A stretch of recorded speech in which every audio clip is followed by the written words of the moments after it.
Good morning বন্ধুরা, তোমরা সবাই কেমন আছো? আশা করি তোমরা সবাই খুব ভালো আছো। আমিও ভালো আছি। আজকে সকাল সকাল উঠে সমস্ত কাজ আমি তাড়াতাড়ি করে সেরে নিয়েছি।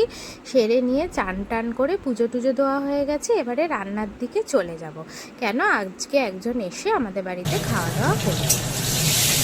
তো পটল সব সবজি টবজি কাটা হয়ে গেছে। এখন আমি পটল টটল ভাজছি, তারপর আস্তে আস্তে শাক ভাজবো। শাকটা তোমাদের দাদা আজকে বাজার থেকে কেটেই এনেছে, তাই একটু সুবিধা হয়েছে। তো এক এক করে আমি পরপর রান্নাগুলো বসিয়ে দিচ্ছি। আজকে রান্না করতে করতে অনেক সময়টা খুব মনটা খারাপ। কেন, খুব বাবার কথা খালি বারবার মনে পড়ছে। বাবা কদিন আগেই মারা গেছেন। তাই আগে ভাবি যে আগে কোনো রান্না বান্না কিচ্ছু পারতাম না। একটা ডিম ভাজতে গেলেও বাবা বলতো তুই পারবি না, ছেড়ে দে, আর পেছনে দাঁড়িয়ে থাকতো। আর এখন দেখো একা হাতে আমি কত কিছু সামলাচ্ছি। সেই জন্যেই বলে জানো তো, মেয়েদের সমস্ত কিছুই শিখে নিতে হয়। সংসার এমনই একটা জিনিস যে সব কিছুই মানুষ আস্তে আস্তে শিখে যায়। আর এটাও তোমাদের সাথে শেয়ার করি যে আমার বিয়ের পর তো আমার হাজব্যান্ডের কাজের সূত্রে আমরা 9-10 বছর বাইরে ছিলাম। সেই কারণে পরিবারের সাথে অতটা যোগাযোগও ছিল না। হ্যাঁ, 9 মাসে 6 মাসে আসতো, আমরা আসতাম, কিন্তু কারোর কাছ থেকে শিখে রান্না করা বা জেনে রান্না করা ওই ফোনের মাধ্যমেই হতো। দেখে কারোর কাছে সেরকম রান্না আমি শিখতে পারিনি।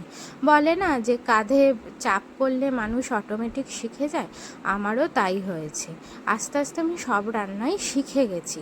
হ্যাঁ, প্রথম প্রথম খারাপ হতো, ভালো হতো না, আমিও খেতে পারতাম না, বড় খেতে পারতো না। কিন্তু জানো তো একটা কথা আছে, ইচ্ছে শক্তি বড় শক্তি। ইচ্ছে, ধৈর্য আর চেষ্টা থাকলে না সব মানুষ শিখে যেতে পারে। একদিনে হয়তো হয় না, অনেকটা সময় লাগে, কিন্তু ঠিক এই শক্তি, ইচ্ছে সমস্ত কিছু থাকলে মানুষ সব একদিন অসাধ্যকেও সাধ্য করতে পারে। তো আমিও হয়তো পেরেছি, আমার অনেকটা সময় লেগেছে। এখন দেখো একা হাতে কতজনের রান্না করছি। আগে ভাবতাম আমি এসব পারবো করতে, ভাবতাম যে না হয়তো পারবো না, কিন্তু দেখো পেরে গেছি। তাই আগে আমার বাবা বলতো, জানিস তো, বইয়ের পাতা যা না শেখায় তার থেকে মানুষের জীবনের পাতা অনেক কিছু শিখিয়ে দেয়। আজকে যে দেখো আমরা এত পড়াশোনা করেছি, এত কিছু করেছি, সেগুলো কি আর আমাদের বইতে লেখা ছিল? লেখা ছিল না। কিন্তু সংসারের চাপে পড়ে সংসারে থাকতে থাকতেই আমরা এত কিছু শিখে গেছি। যাই হোক, আর কি, একটার পর একটা রান্না করছি, আর ওদিকে একটুখানি চাও বসিয়ে দিয়েছি। বারে বারে বাবার কথা মনে পড়ছে।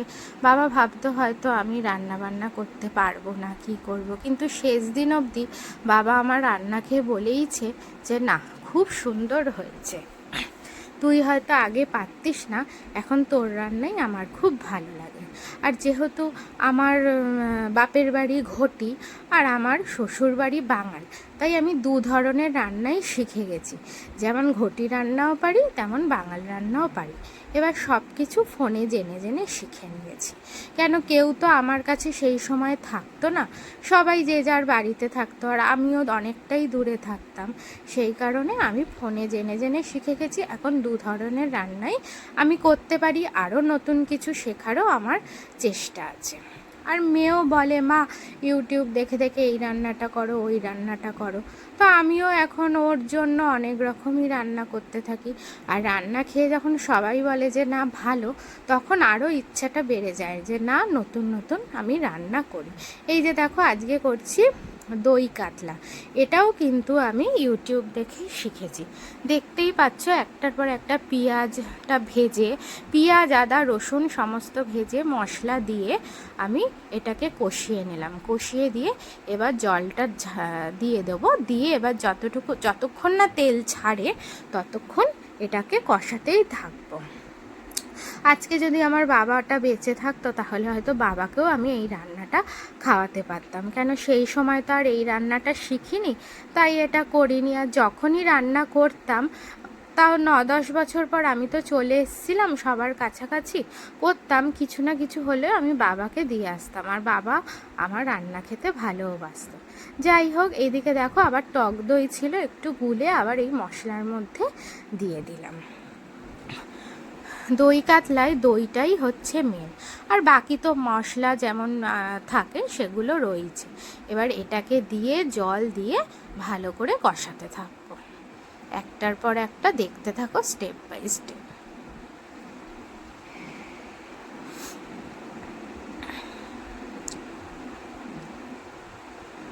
তাই এক এক সময় আমি ভাবি যে মানুষের আগে কীরকম ছিল আর ভবিষ্যতেও কীরকম, মানুষের মধ্যে কত রকম পরিবর্তন আসে।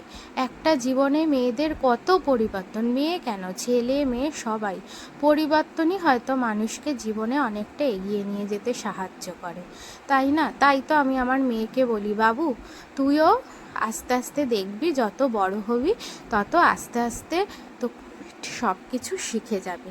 নিজের ইচ্ছে যদি থাকে তোকে কোনো কাজেই কেউ আটকাতে পারবে না, সেটা পড়াশোনা হোক, গান বাজনা হোক, নাচ হোক, আবৃত্তি হোক, আঁকা হোক, খেলা হোক, যাই হোক, নিজের ভেতর থেকে ইচ্ছাটাকে বের করতে হবে। আর ধৈর্য শক্তি থাকলে জানো তো, তবেই একটা সংসার সেইভাবে গুছিয়ে রাখা যায় বা মানিয়ে নিয়ে চলা যায়। ওই কারণেই তো বারবার বলি, মেনে আর মানিয়ে চললেই তবেই জীবনটা জীবন বলো বা সংসার বলো সবই সুন্দর হয়ে যায়।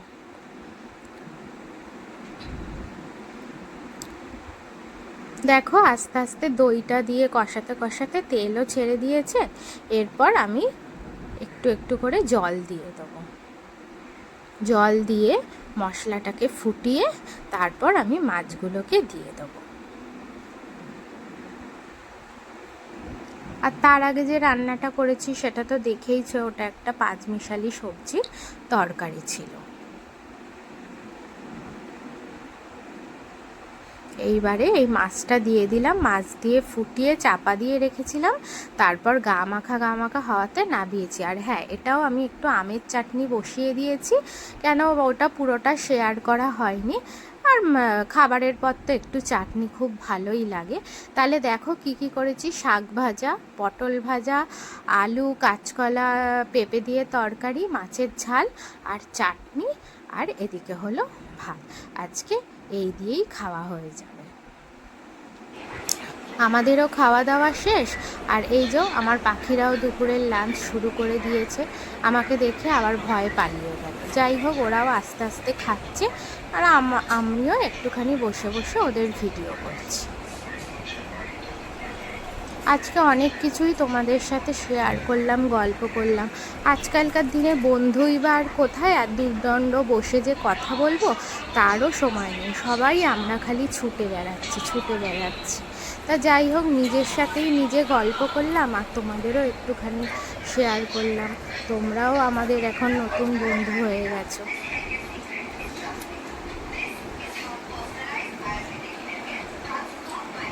তা যাই হোক, দুপুর গড়িয়ে প্রায় বিকেল হতে চললো, ওরাও সব খাওয়া দাওয়া করে বেরিয়ে গেছে, আর আমিও এবার একটুখানি রেস্ট নেব, তারপর সন্ধেবেলা উঠে মেয়েকে পড়াতে বসবো।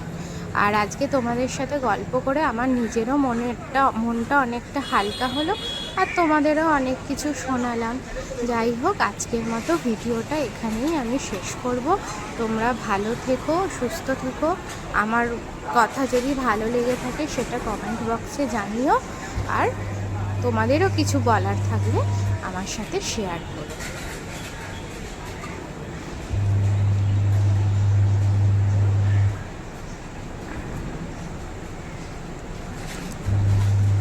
ঠিক আছে, আজকের মতো চললাম, টাটা।